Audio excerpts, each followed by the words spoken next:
BJP senior నాయకులు సోమ్ వీర్రాజు గారు ఒక సెన్సేషనల్ కామెంట్ చేశారు. దేని గురించి?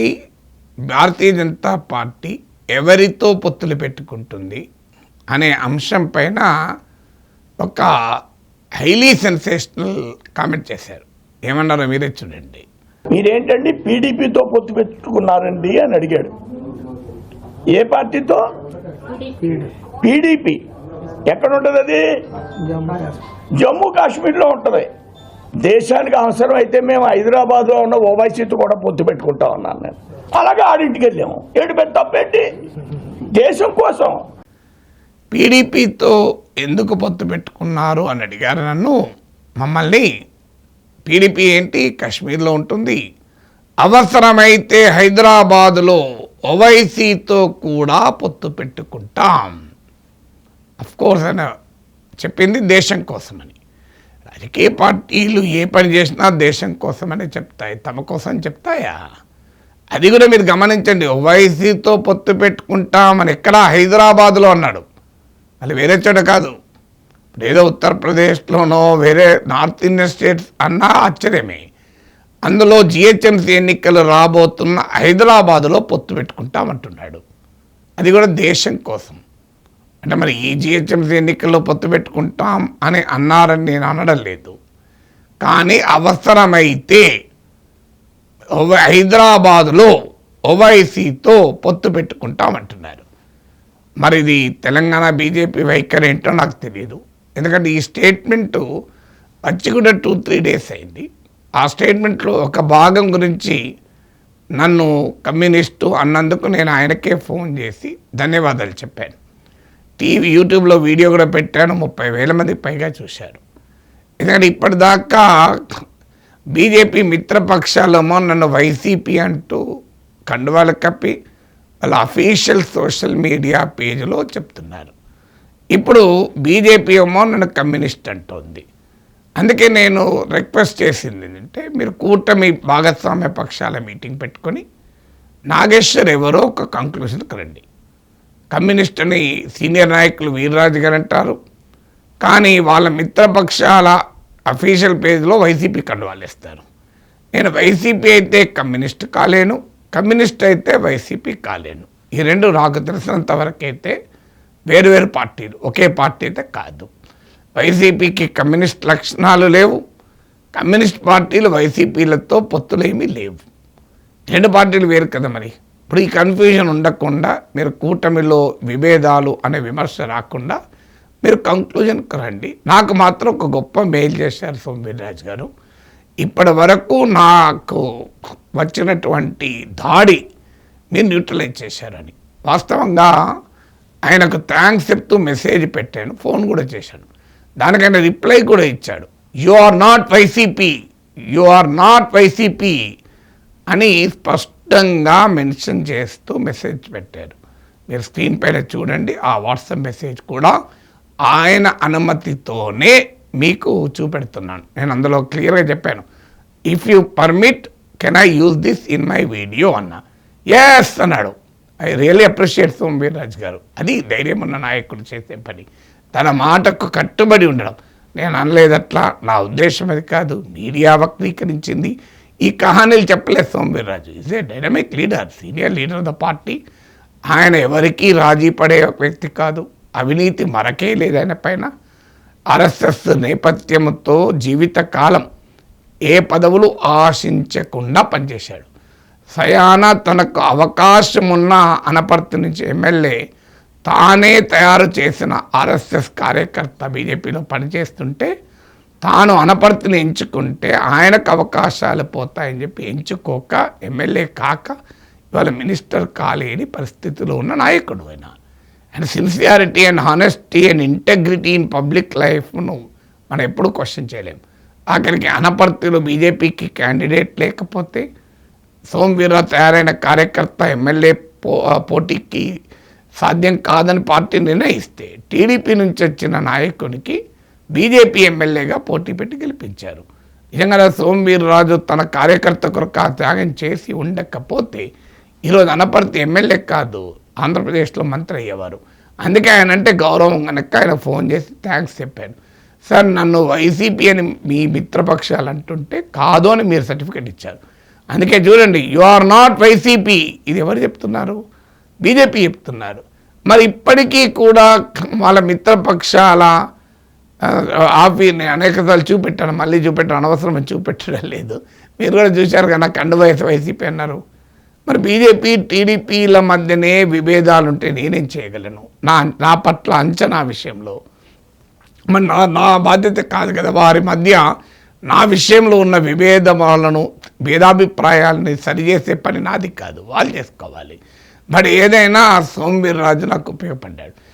కానీ ఈ ఓవైసీతో పొత్తు అనేదాన్ని ఆయన విత్డ్రా చేసుకుంటారా తొందరలో అని, లేదా తెలంగాణ బీజేపీ క్లారిఫై చేస్తుందేమోనని 3 రోజులు ఆగాను. ఆ రోజే మాట్లాడేది. కానీ ఇప్పటి వరకు వీర్రాజు గారు దాన్ని విత్డ్రా చేసుకోలేదు. తెలంగాణ బీజేపీ వివరణ ఇవ్వలేదు. కొన్ని లక్షల మంది చూశాక కూడా ఇప్పుడు నేనేమనుకోవాలి? అందుకే వ్యాఖ్యానిస్తున్నాను. ఇప్పటికైనా తెలంగాణ బీజేపీ చెప్పాలి, అవసరమైతే హైదరాబాదులో ఓవైసీతో మేము పొత్తు పెట్టుకుంటాం. చూడండి మళ్ళీ ఒకసారి, మీరేంటండి పీడీపీతో పొత్తు పెట్టుకున్నారండి అని అడిగాడు.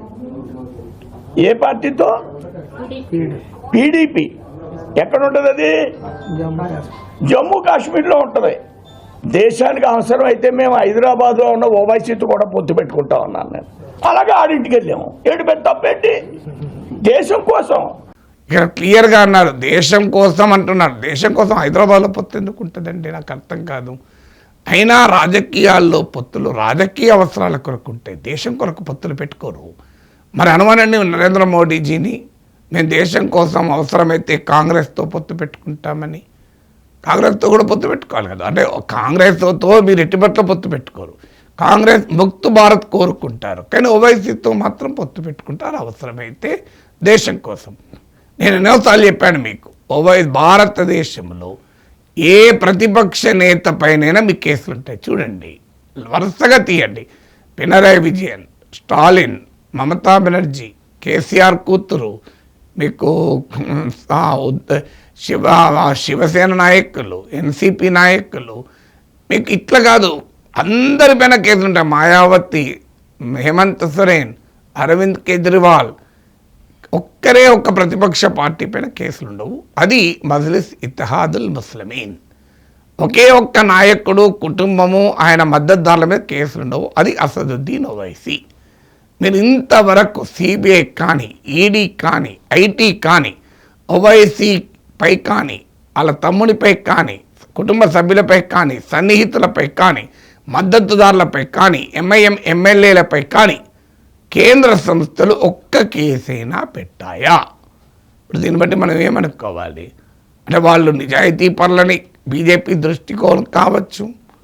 మరి ఎందుకు కేసులు పెట్టారు వాళ్ళ మీద, అందరి మీద పెట్టి?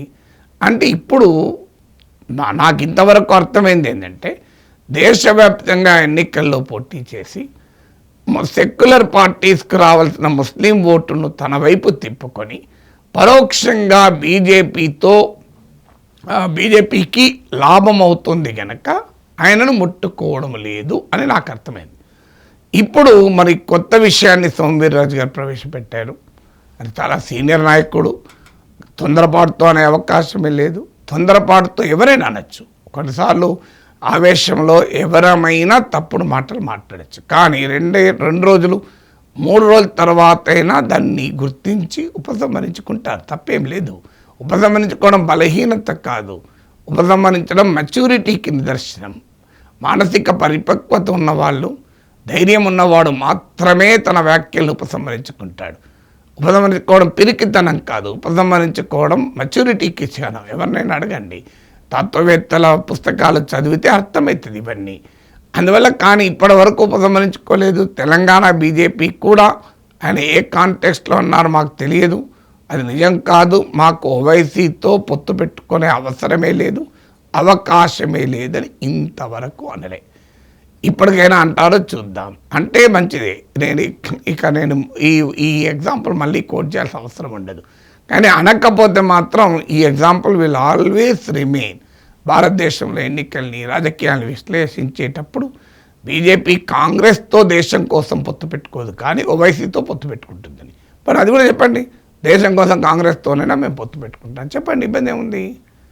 ప్రతిపక్షాలు అంత దేశం కోసం కేసీఆర్తో పొత్తు పెట్టుకుంటారా అంటే ఎన్నిసార్లు తెలంగాణ బీజేపీ వాళ్ళు క్లారిటీ ఇచ్చారు, మేము ఎట్టి పరిస్థితుల్లో కేసీఆర్తో పొత్తు పెట్టుకోం, ఇంపాసిబుల్, మేము పొత్తే పెట్టుకోమన్నారు కదా. ఎప్పుడు అన్నారు తెలంగాణ కోసం మేము కేసీఆర్తోనైనా పొత్తు పెట్టుకుంటాం, దేశం కోసం కేసీఆర్తోనైనా పొత్తు పెట్టుకుంటామని. కానీ మరి ఓవైసీతో పొత్తు పెట్టుకున్న అది కూడా హైదరాబాదులో, అది కూడా చూడండి హైదరాబాద్లోని మళ్ళీ చెప్పారు ఆయన క్లియర్గా, ఎప్పుడు కూడా పొత్తులంటేనే అది రాజకీయపరమైనవి, దేశం కొరకు పొత్తులు పెట్టుకోరు, దేశం కొరకు కలిసి పని చేయవచ్చు తప్పలేదు. ఇప్పుడు ఉదాహరణకు ఆపరేషన్ సింధూర్ నేపథ్యంలో భారతదేశం ప్రపంచ దేశాలకు అన్నింటికీ కూడా మీకు ప్రతిపక్ష నాయకులతో కూడిన ప్రతినిధి వర్గాలను కూడా పంపించారు. దాంట్లో భాగంగానే సిపిఎం నాయకుడు జాన్ బ్రెట్టాస్ నుంచి మొదలుకొని ఎంఐఎం నాయకుడు అసదుద్దీన్ ఓవైసీ వరకు వెళ్ళారు. అది దేశం కోసం కలిసి పనిచేయడం అంటారు. పొత్తులు దేశం కొరకు ఉండవు, పొత్తులు రాజకీయాల కొరకే ఉంటాయి. ఎందుకంటే పొత్తు అంటేనే రాజకీయాలు కదా, సో కలిసి పోటీ చేయడం కదా. ఇప్పుడు నాకు ఇప్పటికీ నా ఇమాజినేషన్, నేను ఈ కామెంట్ చూశాక చాలా ఆలోచించాను, దేశం కొరకు ఎంఐఎంతో పొత్తు పెట్టుకోవాల్సిన అవసరం ఏముంటుంది అని. దేశం కొరకు కలిసి పని చేయొచ్చు, తప్పేమీ లేదు, అన్ని పార్టీలు కలిసి పనిచేస్తాయి కూడా. కానీ దేశం కొరకు పొత్తు పెట్టుకోవడం ఏంటి, పొత్తులకు దేశానికి ఏం సంబంధము? దేశం కొరకు కలిసి పనిచేయడానికి పొత్తులు అన్నరే, పొత్తు అన్న పదమే పొలిటికల్ కదా. అలియన్సెస్ అంటే ఏంటది? ఇది purely political, there cannot be alliances for nation కదా. పొలిటికల్ అలియన్సెస్ ఉంటాయి తప్ప నేషనల్ అలియన్స్ ఎప్పుడు ఉంటుంది? అసలు నాకు అర్థం కూడా కాలేదు. దేశం కొరకు పని చేస్తాం ఓవైసీతోనైనా కలిసి అంటే నాకు అభ్యంతరం లేదు, ఏమాత్రం అభ్యంతరం లేదు. ఆపరేషన్ సింధూర్ నేపథ్యంలో ఆపరేషన్ సింధూర్ తర్వాత పనిచేశాం కదా. దేశ ప్రతిపక్షాలన్నీ నరేంద్ర మోడీకి ఆల్ పార్టీ మీటింగ్ పెడితే మద్దతు ఇచ్చాం కదా, అది కలిసి పనిచేయడం. కానీ ఎవరు పొత్తు పెట్టుకోలే కదా. అన్ని రాజకీయ పార్టీలు పాకిస్తాన్ పహల్గాం దాడుల తర్వాత ప్రభుత్వం పెట్టిన ఆల్ పార్టీ మీటింగ్కి వెళ్ళి అన్కండిషనల్గా సపోర్ట్ చేశాయి. కానీ ఆ పార్టీలని బీజేపీతో పొత్తు పెట్టుకోలే, దేశం కొరకు కలిసి పనిచేస్తామన్నారు. కానీ ఇక్కడ సోమవీర్రాజు పొత్తు పెట్టుకుంటామంటున్నాడు ఓవైసీతో, అదే కదా question. So let us see how the Telangana BJP reacts.